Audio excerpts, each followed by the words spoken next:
Takulandirani pano pa Sam Mavita YouTube channel ndipo mu nkhani zathu za msiku la lero muli ndi ine Mike Thompson. Ndipo nkhani yathu yayikulu msiku la lero ndiyoti bungwe limene limadziwika ndi dzina loti Citizen League limene mwachidule amangoti CL lapereka dandaulo komanso kudandaulira ma member of parliament amene angosankhidwa pa zisankho za pa 16 September amboma la Chikwawa kunena kuti agwirizise malonjezo omwe adafotokoza mu nthawi ya kampeni, malonjezo omwe adathandizira iwo kuti akope chidwi cha anthu ndi kuti anthu ayike chikhulupiriro ndi cholinga choti awavotere pa 16 September.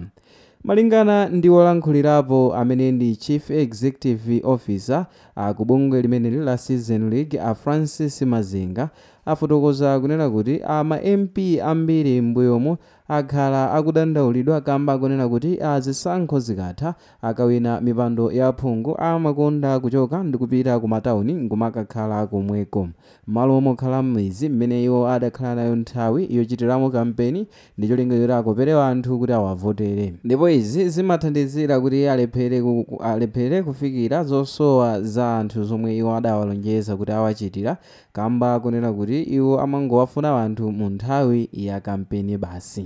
Ndipo iwo m'mawu awo adafotokoza kunena kuti anthu akumuzi amangofuna transparency and accountability makamaka pa malonjezo omwe aphungu amakhala akuchita mu nthawi imene akuchita kampeni.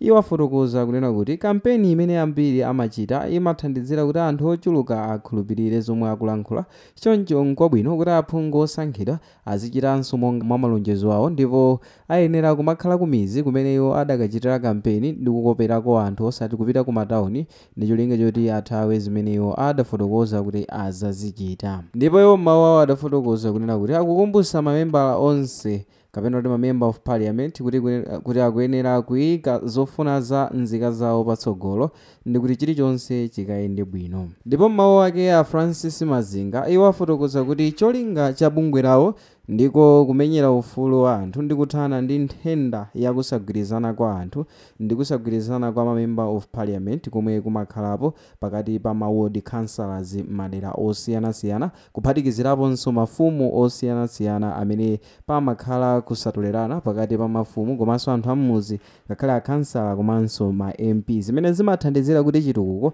chisakhale chikupita patsogolo m'madera osiyanasiyana kamba kakusagwirizana kwa anthu amenewa. Mboma la Chikwawa ma MP amene atenga awina pa mpando wa aphungu ku Chikwawa ndi aphungu okwana 7 ndipo mwa aphungu 4 pa 7 iwa 4 ndi oyima paokha ndipo atatu ndi amene akuyimira chipani chija cha DPP.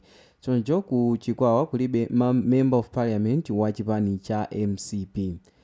Choncho bungwe limeneli lalangiza komanso kupempha kunena kuti aphungu amene asankhidwawa akuyenereka kuyika zofuna za Malawi patsogolo ndi kuti akathandize kupititsa chitukuko patsogolo kamba kunena kuti nthawi ya kampeni zomwe amalankhula ndizo zopititsa chitukuko patsogolo. Choncho zimakhala zokhumudwitsa kuti mu nthawi imene ayamba kugwira ntchito yawo ngati aphungu ku nyumba ya malamulo saonekeranso ku mizi ndi kunyamula zosowa za Amalawi. Andi anthu ambiri amakonda kukakhala m'matawuni zimene zimapangitsa kunena kuti asafikire zosowa za anthu ndi kutinso asadziwe zofunikira ku midzi kamba kuti iwo sakhalanso ku mizi.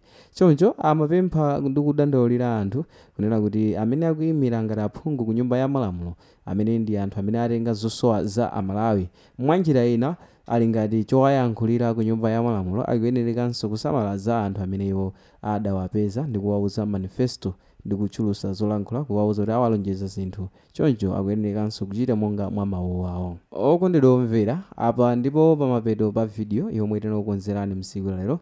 Ndipo mu video yathu ya msiku la lero munali ndi ine Mike Thompson. Ndipo ngati mwayikonda video chitani like komanso subscribe kuti tithenso kupatsirani ena mwa videos omwe tikukonzerani pano pa Sam Mavita YouTube channel. Osaiwala kuchita comment in comment section kuti timve maganizo anu za nkhani momwe mwayimvera.